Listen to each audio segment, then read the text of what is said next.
Yo guys, ketemu lagi sama gua Audi Ramantia di channel Audibal, Audi Diskusi Abal-Abal. Dan kali ini gue mau membahas tentang Marcus Rashford, bintang kesayangannya Manchester United, Akamsi Manchester, jebolan Akademi MU yang harus pergi sekarang juga.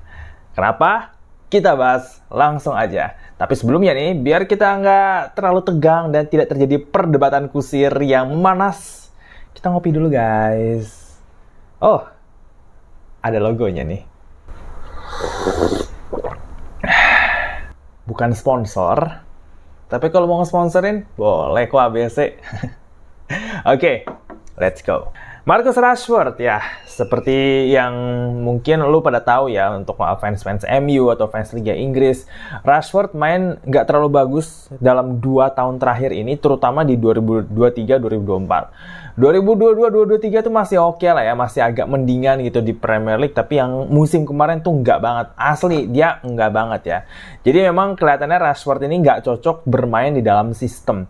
Dia itu bukan tipikal pemain yang bisa main dengan sistem permainan. Dia ini mungkin lebih cocok di tim, di klub yang pelatihnya itu kayak Ancelotti, membebaskan para pemainnya untuk berkreasi. Nah, tapi masalahnya ya, pelatih kayak Ancelotti itu udah nggak banyak. Dan nggak banyak juga tim yang main kayak begitu, ya kan? Mungkin PSG kali ya, main masih kayak begitu ya.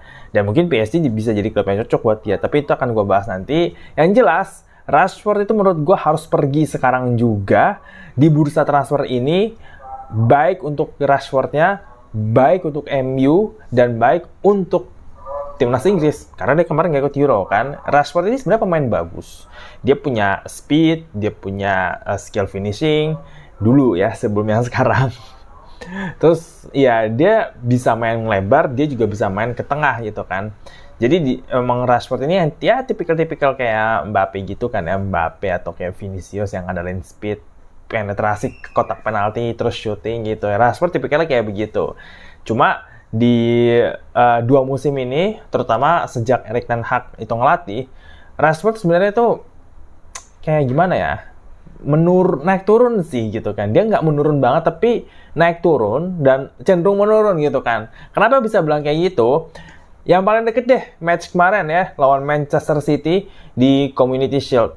Rashford itu 2 peluang emas terbuang sia-sia sama dia, ya kan? Dia yang udah tinggal one on one sama Ederson yang di babak pertama tuh, dia dari sisi kiri. Itu biasanya ya, kalau dia yang dulu gitu kan, Rashford yang dulu, itu bola pasti masuk, ditendang pakai kaki kanannya, bola yang melengkung gitu kan ya, atau dia bisa bikin tipuan dulu gitu. Dia pasti bisa masukin bola itu kalau dulu ya. Ini enggak gitu, bolanya melebar. Yang paling parah kan waktu dia pas terima umpan dari Garnacho itu kan, dia udah tinggal one on one sama Ederson. Itu Ederson juga udah mati langkah itu loh. Bola dari Garnacho juga matang banget. Biasanya kalau striker, ya nggak usah striker top dunia lah, kayaknya striker macam kayak siapa ya, Nicholas Jackson deh. Nicholas Jackson sama Nunes, enggak sih, Nunes belum tentu masuk ya, tapi ya misalkan kayak gitulah, itu pasti masuk gitu tuh kan. Itu tinggal masukin bola gitu ke gawang, harusnya itu bisa masuk ya kan, karena Ederson udah mati langkah, backnya juga udah nggak bisa jagain dia. Ini enggak, itu bola kena tiang. Aduh, Rashford gitu kan, itu bukan sekali-sekali deh kayak gitu. Di 2023-2024 dia sering banget kayak begitu. Rashford terlalu sering mematahkan build up serangannya MU, gak bisa memaksimalkan peluang-peluang emas yang seharusnya bisa dia golin, dan itu membuat MU jadi kesulitan cetak gol di lini depan gitu. MU lini depannya jadi kesulitan juga karena dia terlalu lama nahan bola, terlalu banyak dribbling, terlalu ada pemainnya yang ada pemain yang lain yang posisinya free, ya Bruno, ya Højlund, ya Garnacho, nggak dikasih bolanya sama dia, ya kan, dibawa aja, shooting aja, udah shooting yang naik ke atas lagi kan, ngelebar, kalau nggak melayang jauh ke atas gitu kan, kalau nggak terlalu ngepas sama kiper, akhirnya ditahan gitu. Jadi dia itu tuh sering banget mematikan serangan-serangan MU, dan MU kalau mau maju nggak bisa sama Rashford, seriously. MU kalau mau maju nggak bisa sama Rashford ya. Kalau Rashfordnya tuh nggak mau berubah, Dan sepertinya dia tidak berubah ya, karena ngelihat Community Shield kemarin dia nggak berubah gitu kan. Maksudnya kalau dia lebih kayak ke team player, dia coba untuk lebih tenang dalam menyelesaikan umpan, dia coba untuk kayak nggak selalu dari kiri terus penetrasi ke kotak penalti, coba main lebar, coba cari ruang untuk ngasih umpan lambung. Kalau misalkan dia bisa main kayak begitu kan, maksudnya serangan MU jadi lebih hidup, terutama di sisi kiri gitu kan. Tapi masalahnya Rashford permainan kayak template banget itu, dia dapat bola, penetrasi, lari-lari ke depan ya kan. Udah tuh nggak lihat tuh temennya kosong atau enggak tuh, pokoknya yang penting tendang aja tuh kan. Bola nggak masuk masalahnya. Dah gitu dia dapat peluang-peluang gampang kayak di Community Shield, itu tetap nggak bisa, nggak masuk gitu. Ini kalau misalkan kalau gue lihat dari statistiknya dia di Premier League musim kemarin ya, dilansirnya dari premierleague.com, big chance miss-nya itu ada 7. Golnya dia ada 7 juga. 7 gol dari 33 pertandingan, ini kan jauh banget ya kan. Jauh banget dari catatan dia waktu 2022-23 masih oke tuh, 17 gol di Premier League dari 35 pertandingan. Di 2021-2022 ya oke lah, ini 4 gol 25 pertandingan, nggak banget sih.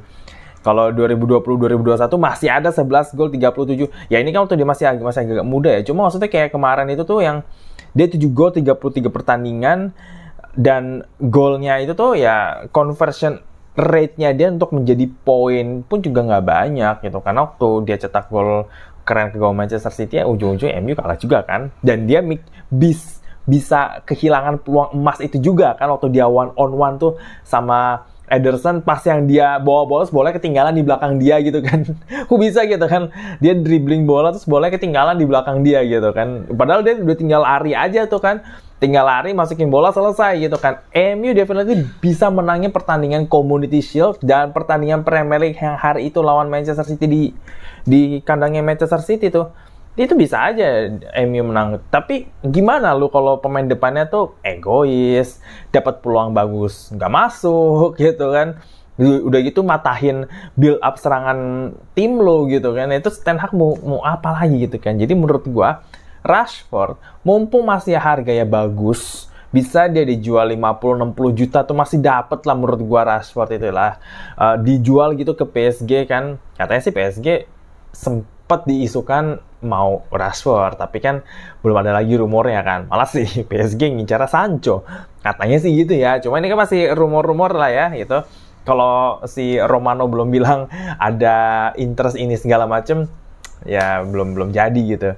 Ya kayak gitu. Jadi berhubung si Rashford masih ada harganya, usianya juga masih belum tua-tua amat, di umur matang pula, 26 tahun apa 27 kan ya?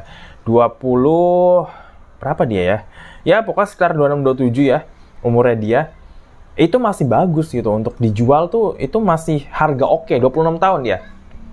Itu masih bagus. Kalau di Vote-Mob nih, di Vote-Mob harganya Rashford itu 65 juta.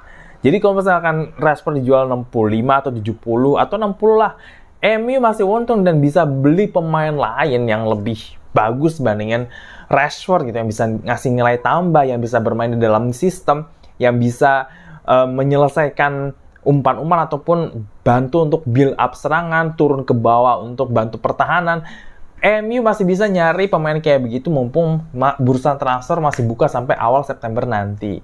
Jadi sebaiknya Rashford pindah untuk kebaikan karirnya dia juga, supaya di klub lain kali aja dia lebih cocok bermain di klub yang lain atau di liga yang lain gitu kan. Dan untuk MU dapat untung secara finansial, dan untuk timnas Inggris mereka nggak kehilangan talenta terbaiknya mereka gitu kan. Karena kita lihat di Euro kemarin kan Inggris mati batu di sisi kirinya kan. Kan biasanya di situ yang ngisi Rashford sama Sterling, tapi dua-duanya kan nggak ikut kemarin kan, karena dua-duanya main jelek gitu. Atau juga Sterling juga mendingan pergi tuh dari Chelsea itu ya.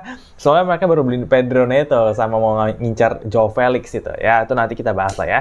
Oke, itu aja untuk video kali ini. Gimana menurut lo? Apakah Rashford itu udah saatnya pergi dari Manchester United, atau ya sayanglah bang, ya dipertahankan lah itu Akamsi, jebolan akademi, calon legenda, ya udah pertahankan aja, pasti bisa lah dia perbaiki performa ya. Oke, nggak apa-apa kalau punya pendapat kayak gitu, tulis aja langsung di kolom komentar di bawah.